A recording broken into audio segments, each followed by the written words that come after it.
Welcome my channel. তো দেখো আমার চ্যানেলে সবাইকে আর একটা নতুন ভিডিও নিয়ে তোমার সাথে হাজির হলো। সবাইকে ওয়েলকাম। দেখো কচু শাক, তো শাকগুলো কেটে রেখেছি। দেখো আজকে আমরা এঁঠে বলি, আবার এটা কচুর গোড়া বলে, কে কী বলো জানি না। দেখো কাটছি, তো এগুলো কেটে নেবো। আজকের ভিডিও হচ্ছে কচু শাক রান্না করব, মাছের তেল দিয়ে কচু শাক রান্না করব। দেখো কচু শাকগুলো সব কেটে নিচ্ছি ছোটো ছোটো করে, বাজার থেকে কিনে নিয়ে এসেছিলো, ওই জন্যে কাটা দেখাতে পারিনি।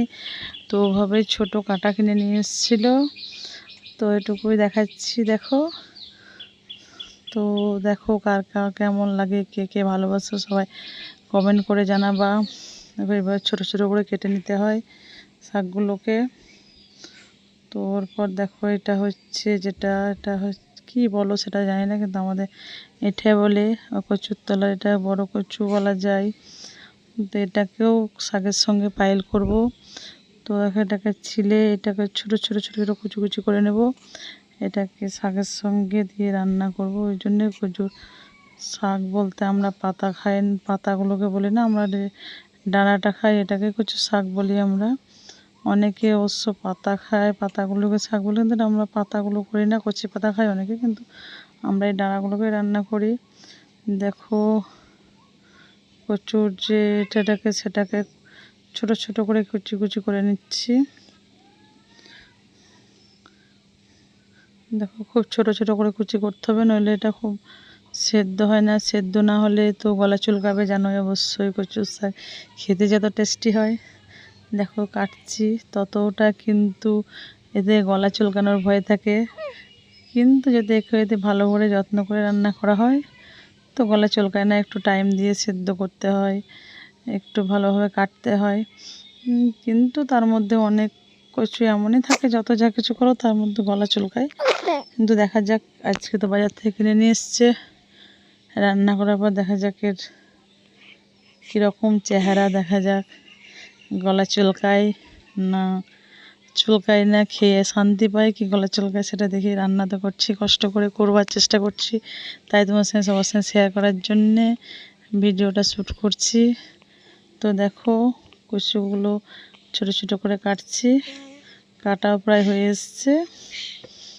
তো দেখতে থাকো, সবাই সঙ্গে থাকো। ভালো লাগলে লাইক করো, কমেন্ট করো, সাবস্ক্রাইব করো।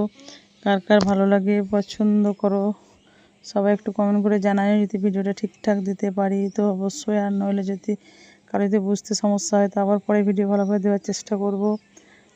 তো দেখো কাটা প্রায় হয়ে এসছে।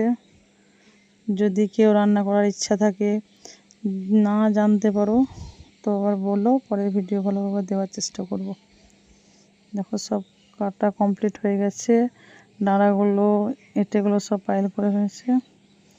এবার দেখো এখানে কচু শাক ধুয়ে রেখেছি, এখানে টমেটো পেঁয়াজ রেখেছি, কড়াইতে জল বসিয়েছি, সিদ্ধ করতে হবে। এটা হচ্ছে মাছের তেল, রুই মাছের তেল।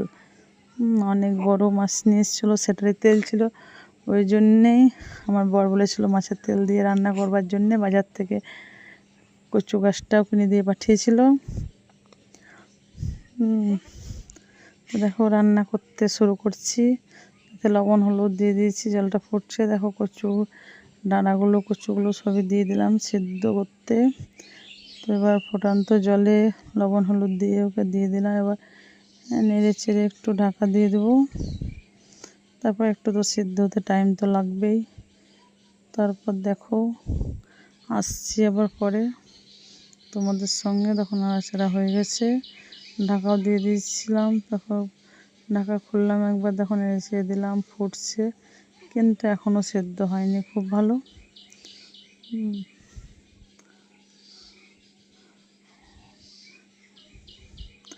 আরও কিছুক্ষণ টাইম অবশ্য লাগবে।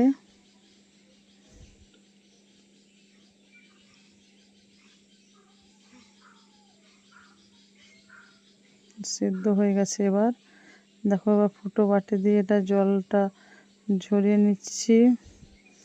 একটু জল দিয়ে ওকে ধুয়ে নিলে যদি গলা চুলকার কোনো ভাব থাকে সেটা অবশ্যই চলে যাবে। তাই একটু কড়াটা ধুয়ে ওর উপর জল ঢেলে দিলাম, যাতে করে ওপরে যে লাল ভাবটা থাকে সেটা চলে যায়, গলাটাও কম চুলকায়।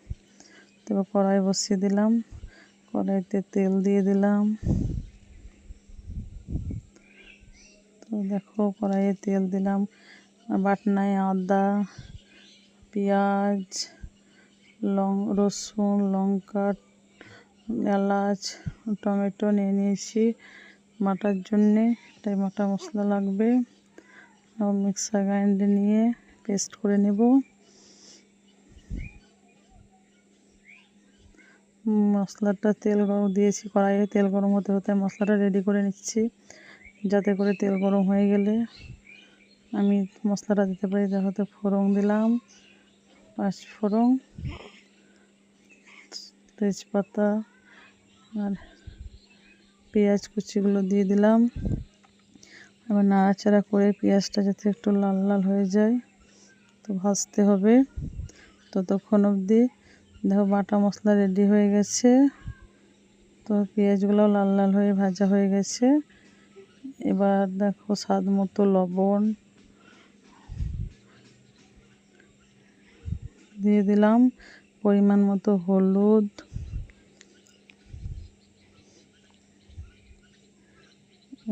জিরে গুঁড়ো,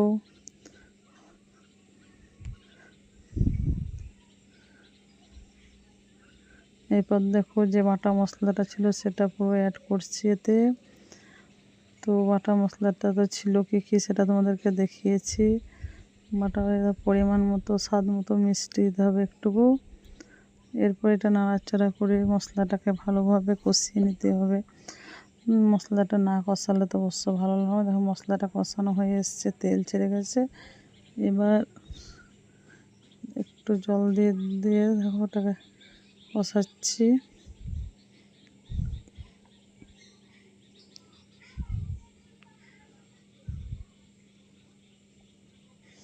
মশলাটা কত সুন্দর তেল ছেড়ে কত সুন্দর কালার হয়েছে দেখো। এবার মাছের তেলটা এতে অ্যাড করব। দেখো মাছের তেলটা অনেকটা, তো দেখতে থাকো। এবার মশলাটা কত সুন্দর হয়। সবাই ভাবে যে হয়তো কচুর শাক রান্না করতে হয়তো এমন কিছু কোনোই নেই, তো এটা রান্না করা অনেক সমস্যা আছে, অনেক টাইম লাগে, অনেক ধৈর্য ধরে রান্না করতে হয়। তো মেনুটা যদি কারো জানার ইচ্ছা থাকে তো অবশ্য কমেন্ট করে জানাও। আর কেউ যদি মেনুটা পেয়ে উপকারিতা হও তো অবশ্যই আমারও ভালো লাগবে, সে কমেন্ট করে বলতে পারো। দেখো মশলাটা কত সুন্দর পেকে এসছে। এবার দেখো সেদ্ধ করে রাখা কচুর শাক আর কচু এগুলো সবই দিয়ে এখন নেড়ে চেড়ে একটু কষে নেব এটা। দেখো কষাচ্ছি, এটা কষতে কিছুক্ষণ টাইম লাগবে। ঢাকা দিয়ে দিলাম।